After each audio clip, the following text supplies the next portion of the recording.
अस्सलाम वालेकुम नाज़रीन, कूड़नि डोमिसाइलनि जे इशूज़ जे हवाले सां सभ खां पहिरीं मेहरान टीवी उहा ख़बर नशर कई त सिंध जे अंदरि कूड़नि डोमिसाइलनि जो वॾो तादादु मौजूदु आहे, जंहिंखां पोइ सिंध सरकार कूड़नि डोमिसाइलनि जे हवाले सां हिकु आला सतही कमेटी जोड़ी। उन कमेटी लाड़काणे खां पोइ कंदकोट, कशमोर ऐं ॿियनि मुख़्तलिफ़ ज़िलनि में जांच जो दाइरो वधाए छॾियो आहे। लाड़काणे में मुख़्तलिफ़ शख़्सियतूं जिन सां जेके शिकायतूं खणी पहुतियूं, उन सां कमेटी मीटिंगूं बि कयूं, उन खां सबूत बि वरिता ऐं इन खां अलावा सोशल मीडिया, टीवी चैनल्स, अख़बारुनि, सिविल सोसाइटी, मुख़्तलिफ़ सियासी समाजी तंज़ीमुनि ऐं ज़ाती तौर ते बि हिन कमेटी मुख़्तलिफ़ मवाद गॾु कयो आहे, जंहिंखां पोइ सॼी सिंध जे अंदरि नवां हैरत अंगेज़ इंकशाफ थी रहिया आहिनि त कहिड़ा कहिड़ा डोमिसाइल्स किथे किथे कीअं जाली तरीक़े सां ठहिया, कहिड़नि डोमिसाइलनि ते डिप्टी कमिश्नरनि जूं सयूं थियल आहिनि ऐं कहिड़नि डोमिसाइलनि ते डिप्टी कमिश्नरनि जूं सयूं न थियल आहिनि। जेतोणीकि कमेटीअ में काज़ी शाहिद परवेज़, जेको सिंध जो सीनियर रेवेन्यू जो अमलदार आहे, तमामु आनेस्ट अमलदार आहे, जंहिं पिणु तमामु ईमानदारी सां समाजी हिसाब सां हिन कमेटी खे मैनेज कयो आहे। उन सां गॾोगॾु नज़ीर कुरैशी साहब जेके रेवेन्यू बोर्ड सां तालुक़ु रखनि था, उहे बि सीनियर अमलदार आहिनि ऐं पंहिंजे डिपार्टमेंट में ईमानदार ऑफिसरनि में शामिलु थियनि था। उन्हनि खां अलावा जेके कमिश्नर हैदराबाद सईद अहमद मंगरियो साहब बि आहिनि, उन्हनि बि हिन कमेटीअ में तमामु सुठे नमूने सां हिन वक़्तु ताईं पंहिंजूं ख़िदमतूं ॾेई रहिया आहिनि, जंहिंजे करे सॼी सिंध में हिकिड़ी उमेद पैदा थी वई आहे त कूड़नि डोमिसाइलनि जे हवाले सां हीउ मामिलो जेको उथियो आहे उहो बिल्कुलु नतीजा ॾींदो। कमेटी जूं दौरा सॼी सिंध जा जारी आहिनि। तव्हां बि जिते बि हुजो उन कमेटी खे पंहिंजा सबूत पेश कयो ऐं असीं सिंध वासी पुरुमीद आहियूं त कमेटी खे पंहिंजे नतीजनि खां पोइ शयूं बहितर नतीजा ईंदा ऐं कमेटी जे नतीजनि खां पोइ ॾिसबो त उन कहिड़ी रिपोर्ट पेश कई। पर जेके हिन वक़्तु ताईं सबूत कूड़नि डोमिसाइलनि जा आया आहिनि, उन जे हवाले सां अॼु मेहरान टीवी तव्हांखे डोमिसाइलनि जे हवाले सां पंहिंजी रिज़ल्ट नतीजा ॿुधाईंदी त कहिड़ा कहिड़ा डोमिसाइल किथां किथां कीअं हिते पहुता आहिनि। जीअं मिसाल तौर ते KPK जो रहवाशी आहे हाफ़िज़ उसामा मोहम्मद। ठीकु आहे, हाफ़िज़ उसामा मोहम्मद जो हैदराबाद जो डोमिसाइल ठहिरायो वियो ऐं हाफ़िज़ उसामा मोहम्मद जे हवाले सां इहो आहे त उहा हिन वक़्तु मेहरान यूनिवर्सिटी में लेक्चरार आहे। तालुक़ु KPK सां ऐं सिंध में मेहरान यूनिवर्सिटी में हीअ हमरा लेक्चरार आहे। हीअ जेका इंफॉर्मेशन आहे उहा गैर तस्दीक़ शुदा ऐं ज़रिए नटा आहे। त उन हवाले सां जेके असां वटि शयूं साम्हूं आयूं आहिनि त पंजाब सां तालुक़ु रखंदड़ शायान आरिफ़ बि सिंध जो डोमिसाइल ठहियो ऐं उन ते NTS पास करे बिलावल मेडिकल कॉलेज में दाख़िला वरिती आहे। NTS पास करे बिलावल मेडिकल कॉलेज में शायान अहमद बि दाख़िला वरिती आहे ऐं हिन जो तालुक़ु पंजाब सां आहे। न रुगो एतिरो पर साहिवाल जेको पंजाब जो अहम शहर आहे, उतां बि सलमान इक़बाल साहब आहे, जंहिं ओभर ज़िले कराची जो डोमिसाइल ठहिराए सिंध जी कोटा ते नौकिरी वरिती आहे। KPK खां अलावा रहमान गनी पठान जो बि आहे कि जेको बि KPK सां तालुक़ु रखे थो, उहो बि कराची में नौकिरी करण बाद कराची जो डोमिसाइल ठहिराए उन बि नौकिरी वरिती, जंहिं ते बि इल्ज़ाम आहे, पोइ कूड़ो या सचो, पर हिन वक़्तु उन जे हवाले सां बि अंग अखर अचनि था। न रुगो एतिरो पर अफ़शान नाज़री पहिरीं पंजाब जे डोमिसाइल ते हुन मैडम नौकिरी कई ऐं उन हवाले सां तमामु घणो सोशल मीडिया ते अचे पियो, जंहिंखे बि पंहिंजी वज़ाहत करणी पवंदी ऐं उन खां पोइ रिटायरमेंट खां पोइ बसि ॿी नौकिरी वरी सिंध जे डोमिसाइल ते हासिलु कई आहे। इहो हिकिड़ो तजुब जहिड़ी ॻाल्हि आहे त जेका पंजाब जी में नौकिरी बि कई, उतां जो डोमिसाइल बि थियो, वरी रिटायरमेंट खां पोइ सिंध जो डोमिसाइल ते उनखे नौकिरी ॾिनी वई आहे, जंहिंजे हवाले सां मैडम अफ़शां पाण वज़ाहत करे सघे थी त उन ॻाल्हि में केतिरी हक़ीक़त आहे। न त संदसि डोमिसाइल रद्द करे जेके बि उन जॉब्स कयूं आहिनि उनजो मुआवज़ो ऐं सरकारी ख़ज़ाने में पैसा विया आहिनि, मुंहिंजो ख़्यालु आहे त उहो वधीक वापसि थियणु घुरिजनि। पंजाब वासी ॿ लेडी डॉक्टराणियूं ऐं 5000 वारे जो चवंदा डोमिसाइल ठहे थो, उन ते बि सिंध में भर्ती थियूं आहिनि। पंजाब जे डोमिसाइल ते इक़बाल आराई साहब जेको जिना अस्पताल में स्टाफ नर्स आहे, उहो बि डोमिसाइल ते सिंध पब्लिक सर्विस कमीशन जो इम्तिहान करे सिहत खाते में नर्सिंग इंस्ट्रक्टर मुक़ररु थियो आहे। यानी नर्सिंग जे शोबे में जनरली तौर ते कंप्लेन तमामु घणी आहे त उते जेके पंजाब सां तालुक़ु रखंदड़ माण्हू आहिनि, उन्हनि वॾे अंग में ही शयूं डोमिसाइल ठहिराए नर्सिंग जे शोबे ते कंप्लीट सिंध जे माण्हुनि जे हक़ ते राताव हुयो आहे।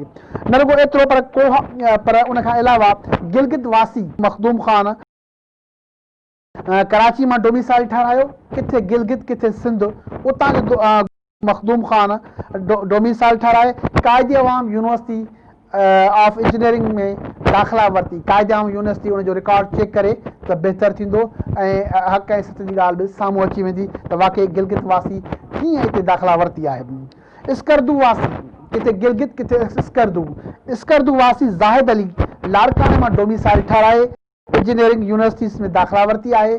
उनजो बि लाड़काणे वारे जेका कमीशन आहे लाड़काणो कमिश्नर इन ज़ाहिद जे डोमिसाइल जी जांच कंदा त सॼी सूरत हाल साम्हूं अची वेंदी।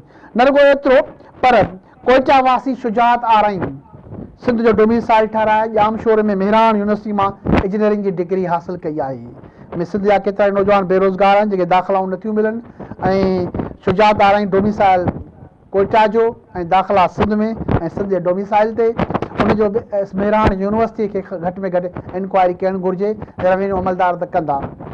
पंजाब वासी मोहम्मद मुर्तज़ा बि सिंध जो डोमिसाइल ठाराए CSS में चवंदा टॉप कयो आहे। सिंध जो डोमिसाइल ठाराए छाकाणि पंजाब जी एजुकेशन बहितर आहे तंहिं करे उतां मुक़ाबिलो करण जे बदिरां सिंध जे डोमिसाइल तां मुक़ाबिलो करे त जीअं टॉप कयो आहे पाकिस्तान में CS जे इम्तिहान में। पंजाब वासी मारिया यूनिस बि चवनि था जामशोरो ज़िले में जिते आमतौर ते कागज़नि ऐं फ्रॉडनि जा वॾा दास्तान मौजूदु आहिनि ज़मीनुनि खां वठी करे उते बि डोमिसाइल ठाराए हीअ मैडम बि मारिया यूनिस सेक्शन ऑफिसर बणी आहे। मारिया यूनिस खे बि सेक्शन ऑफिसर खे बि वज़ाहत करणी पवंदी त संदसि डोमिसाइल कीअं ठहियो जेकॾहिं इल्ज़ाम सही आहे या ग़लति आहे। उनखां अलावा हक नवाज़ खलील पाण KPK में अलॻि अलॻि KPK जो इम्तिहान बि ॾिनो। सिंध पब्लिक सर्विस कमीशन जो इम्तिहान ॾिनो। KPK में जेका पब्लिक सर्विस कमीशन आहे सूबाई उते बि इम्तिहान ॾिनो आहे हक नवाज़ खलील ऐं सिंध में बि ॾिनो आहे ऐं सवाद जो डोमिसाइल हुनजो ठहियलु आहे।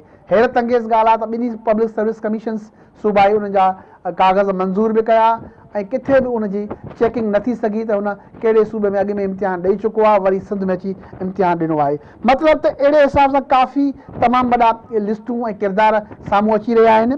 ऐं उनखां अलावा अॼु ॿियो बि इंफॉर्मेशन आई आहे ऐं त 442 सिपाही ऐं 44 जूनियर क्लर्क ऐं जेके 86 चवनि था त वॾी उमिरि जा पुलिस जा सिपाही ऐं 302 वायरलेस ऑपरेटर बि ॿियनि सूबनि सां तालुक़ु रखनि था जिन जूं सिंध में जाली डोमिसाइलनि ते भर्तियूं थियूं आहिनि। इहे भर्तियूं 2016 खां 2017 सां ई थियूं आहिनि। 2016 खां 2017 वारे अरसे में ही सिपाही वायरलेस क्लर्क ऐं पंहिंजो जूनियर ऑपरेटर्स वग़ैरह क्लर्क्स उहे जेके भर्ती थिया आहिनि त 2016 में जेके इहे अपॉइंटमेंट्स थियूं हुयूं उन्हनि जी बि इंक्वायरी थियणु घुरिजे छाकाणि त इल्ज़ाम आहे त अक्सर जो तालुक़ु ज़िला पंजाब जा ज़िला हरीपुर एबटाबाद ऐं मानसरा सां आहे त माना एबटाबाद मानसरा हरीपुर सां तालुक़ु रखंदड़ जेके असांजा उमेदवार आहिनि उहे बि हिते नौकरियूं वठी मुख़्तलिफ़ खातनि में जॉइन करे चुका आहिनि। इन हवाले सां ॿियो बि हिकिड़ी इंफॉर्मेशन अॻु में ई अची चुकी आहे ऐं ख़ुदि कमीशन खे बि मिली आहे त जाली डोमिसाइल जे हवाले सां सिंध पब्लिक सर्विस जो जेको 2018 जो इम्तिहान आहे उन में दानिश पुट महमूद उहो बि असुल रहाकी पंजाब जो आहे ऐं सिंध पब्लिक कमीशन जो 2018 जो इम्तिहान ॾिनई ऐं ETO जी पोस्ट ते। उनखां अलावा पंहिंजो आसमा बतूल जेका आहे उहा बि पंजाब जी आहे। सिंध पब्लिक सर्विस कमीशन जो इम्तिहान ॾिनो अथई असिस्टेंट कमिश्नर जी पोस्ट ते। सदफ़ आज़म उहो बि पंजाब सां तालुक़ु रखे थी मैडम उन बि सिंध पब्लिक सर्विस कमीशन जो इम्तिहान ॾिनो आहे असिस्टेंट कमिश्नर जो जिन जो बि डोमिसाइल सिंध जो आहे ऐं तालुक़ु सिंध पंजाब जो आहे। इमरान अली उहे बि 2018 जे इम्तिहान में असिस्टेंट कमिश्नर जे इम्तिहान ते बीठा आहिनि ॾिनो अथऊं उन्हनि खे बि पंजाब जो डोमिसाइल आहे। न रुॻो एतिरो इन हवाले सां सखर जे इन्हनि 5 कैंडिडेट जे हवाले सां सखर में अदरान मेमण हिकिड़ी पिटीशन बि दाख़िल कई तव्हांखे ॿुधाईंदा हलूं त जंहिंमें बि जाली डोमिसाइल ख़िलाफ़ उन्हनि जा जाली डोमिसाइल ठहिया आहिनि ऐं उनजे करे तमामु असां जेके उमेदवार आहियूं सिंध जा उनजो हक़ु खवायो वियो आहे। ऐं इन खां अलावा बि 2003 वारी जेका कमीशन आहे उन में चवंदा अताला शबीर उहो लाहौर जो हुयो ऐं उनजो डोमिसाइल कराची जो ठहियो। हाणे पाण कस्टम ग्रुप महिला जा आहिनि अताला शबीर साहिब खे 2 घड़ियूं कढी उनजी वज़ाहत करणु घुरिजे त इल्ज़ाम सही आहे या ग़लति आहे। कासिम मुहिद्दीन जेके 2003 में जिन कमीशन ॾिनी उहे सरगोदा जा हुया ऐं सखर जे डोमिसाइल ते इम्तिहान ॾेई पब्लिक सर्विस कमीशन जो CSS जो 2003 जो ॾिनो हुयो। उनखां अलावा फॉरेन सर्विस ग्रुप में अमजद गिल साहब आहिनि जेके मीरपुर ख़ासि जो उन वटि डोमिसाइल आहे मथनि इल्ज़ाम आहे त उहे लाहौर जा आहिनि, पंजाब जे डोमिसाइल वारा आहिनि ऐं हिते कीअं इम्तिहान ॾिनो, किथां डोमिसाइल ठहियो, कहिड़े ब्यूरोक्रेट कामोरे उनखे डोमिसाइल ठाहे ॾिनो। उन खां अलावा वाहिद अनवर लाहौर डोमिसाइल आहे, उन्हनि जो कराची जे डोमिसाइल वरी ठारायो अथऊं ऐं बेसिकली लाहौर जा आहिनि। उहे बि इहो इम्तिहान CSS जो ॾेई ऑफिसर बढ़िया आहिनि। अहिड़े तरीक़े सां मुख़्तलिफ़ नाला मोहम्मद मुर्तज़ा आहिनि, उहे बि जेके आहिनि सो पंजाब सां तालुक़ रखनि था। लाहौर में उन्हनि जी तइलीम रही आहे। 2017 में सिंध जो डोमिसाइल ते हिन हमरा बि नौकिरी वरिती आहे, इम्तिहान ॾिना आहिनि, इल्ज़ामनि जी जांच थियणु घुरिजे। अहिड़े तरीक़े सां मुख़्तलिफ़ नाला सोशल मीडिया ते तस्वीरूं अचनि पियूं काफ़ी माण्हुनि जूं जिन ते इल्ज़ाम आहिनि त उहे कमीशन जा इम्तिहान ॾिना अथऊं ऐं इहे सभु जाली डोमिसाइलनि वारा आहिनि। इल्ज़ाम हूंदो आहे, पर हीअ जेका शुरूआती जांच उन्हनि सभिनी जे ख़िलाफ़ु थियणु घुरिजे।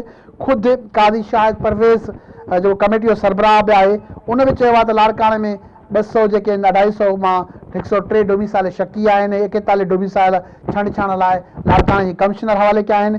त ॾिसजे त हीअ जेको डोमिसाइलनि जी कहाणी आहे, जंहिं ते बि इल्ज़ाम आहिनि को या कागज़ या उनजा फ़ोटूं तस्वीरूं अचनि थियूं, उन्हनि सभिनी खे वज़ाहत करणी पवंदी हिननि ते जेके बि इल्ज़ाम आहिनि ऐं सिंध जी हिन कमीशन खे इहे समूरनि नालनि जी छंछाड़ करणी पवंदी त किथे किथे कहिड़ा कहिड़ा डोमिसाइल पोइ CSS जा इम्तिहान हुजनि, PCS जा इम्तिहान हुजनि, सूबाई ॿिया NTS जा इम्तिहान हुजनि, या वरी दाख़िलाउनि जा मामला हुजनि मेडिकल में, इंजीनियरिंग में या ॿियनि आला तइलीम इदारनि में, उन्हनि जी छंछाड़ करणी पवंदी। तंहिं करे सॼी सिंध जे माण्हुनि खे हिन कमीशन सां, हिन कमेटी सां साथ ॾियणो पवंदो ऐं उनखे पंहिंजा प्रूफ ॾियणा पवंदा ऐं यकीन कजे थो त इहा कमेटी मां उमेदूं रखजनि थियूं त जंहिंमें साफ़ ऐं शफ़ाफ़ क़िस्म जा ऑफिसर शामिल आहिनि, उहे सिंध खे नतीजा ॾींदा। जेकॾहिं सिंध खे नतीजा ॾींदा, जंहिंखां पोइ हिन जे हवाले सां वरी सिंध हुकूमत ज़िमेवारी आहे थींदी त उहा हिननि रिपोर्ट्स जे आधार ते कहिड़ा क़दम खणे थी। सिंध में हिन वक़्तु तमामु गुस्से ग़म ऐं कावड़ जो इज़हार कयो पियो वञे त जेकॾहिं डोमिसाइलनि जे हिन मामले खे नज़रअंदाज़ कयो त जेको बि नज़रअंदाज़ कंदो, पोइ सिंध सरकार हुजे, कमेटी हुजे, आम माण्हू हुजनि जेके तावन करे सबूत पेश नथा कनि, ब्यूरोक्रेट्स हुजनि, तारीख़ उन्हनि खे माफ़ु न कंदी। पंहिंजे मेज़बान रऊफ़ चांडियो खे इजाज़त ॾींदा।